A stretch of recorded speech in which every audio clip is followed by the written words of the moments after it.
The Wesley Mission Chinese congregation is celebrating this year its 30th anniversary.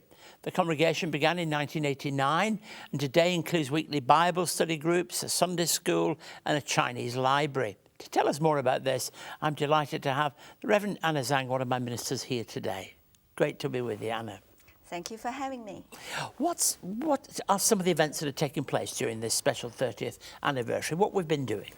The 30th anniversary is very significant for the Chinese congregation, not only because it has come a full round of years for us, starting from 1989, but also that in Chinese culture, 30 is a perfect number to mark a person who's mature in his life. Mm-hmm. And we have celebrated with significant events, and such as a special invitation extended to all the ministers who have helped us in the years, and we have complied a souvenir book, and we've also thrown in a very special gift designed by one of our congregation member, who's a jeweler designer.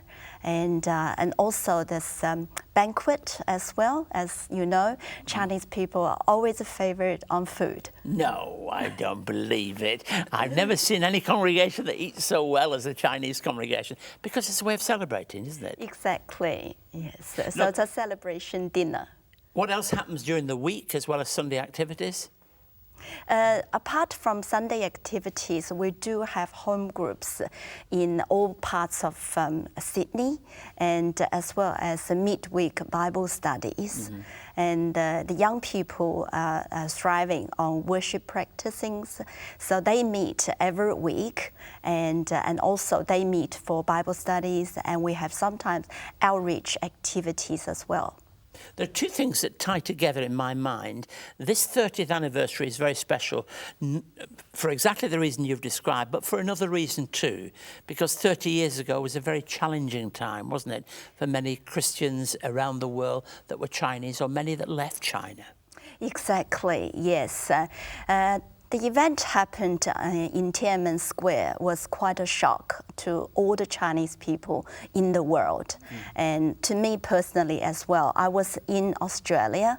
I was actually about to leave Australia, finishing off my language course. When all these things took event in China, I was somewhat stuck here in Australia.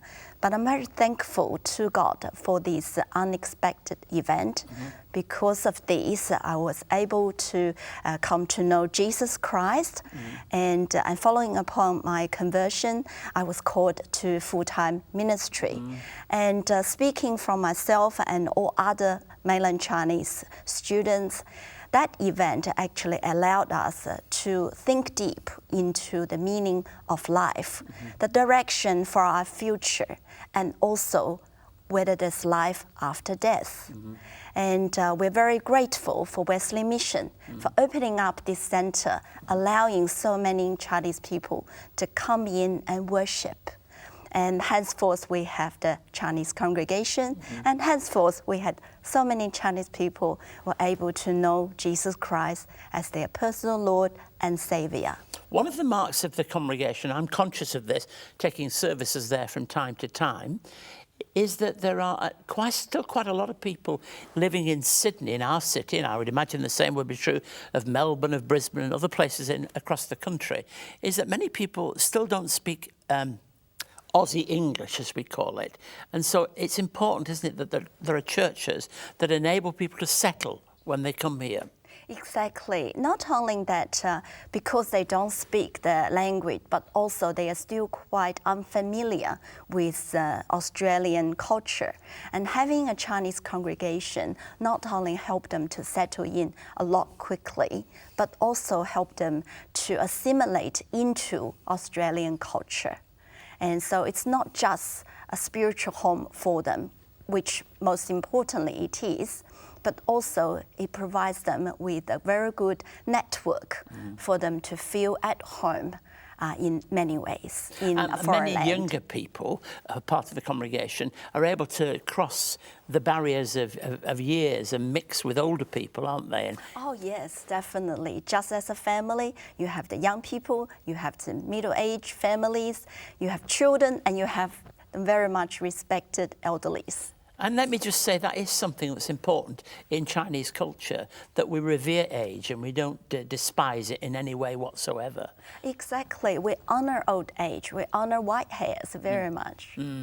That's right. Well, we've plenty of that, some of us, so we're delighted about that. And I'm delighted. Do you enjoy the work that you do? Absolutely. This is what God has called me to do ever since my conversion. To be exact, it's 3 hours after I was being converted. God called me to full-time ministry. Ever since, I have devoted my life fully to His ministry, even though it has covered many range of it. Apart from pastoral ministry, there's church planting, there's radio ministry, there's translation, recording work, as well as involved in Chinese Theological College in the last 5 years. Thank you ever so much, Anna. We're delighted that you're part of the Wesley Mission family. And I'm going to now throw to a song, but before I do, I want to say thank you so much for sharing with us on the show today.